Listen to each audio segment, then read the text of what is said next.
పూజ్య బాబాసాహెబ్ అంబేద్కర్ గారి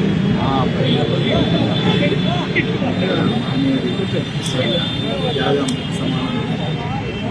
ఈరోజు భారతదేశం చెక్కలు చెక్కలు కాకుండా ఈ పరిస్థితి వచ్చిందంటే కేవలం బాబాసాహెబ్ అంబేద్కర్ గారికి.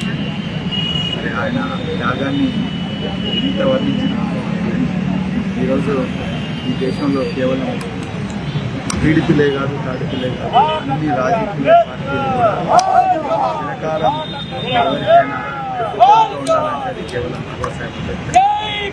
బహుజన్ సమాజ్ పార్టీ కుమారి నాయకత్వంలో మాన్యశ్రీ కాంచీరామ్ గారు ఇచ్చిన పునాదుల మీద బాబాసాహెబ్ గారి ఆలోచన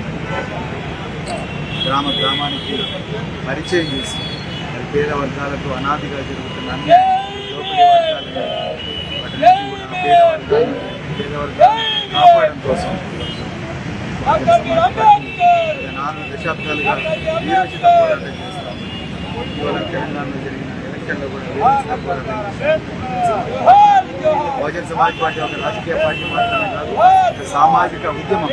బాబాసాహెబ్ అంబేద్కర్ గారు ఏవైతే జస్టిస్, లిబర్టీ, ఈక్వాలిటీ, ఫ్రాటర్నిటీ అనే విలువలను రాజ్యాంగంలో పొందుపరిచాడు, ఆ విలువలకు ఏ విలువల కోసం అయితే తన జీవితం అంతా బతికాడు, ఆ విలువలను కాపాడడం కోసం, ఆ విలువల కోసం మరి బహుజన్ సమాజ్ పార్టీ అన్ని బాబాసాహెబ్తో పాటు పోరాటం చేస్తున్నారు.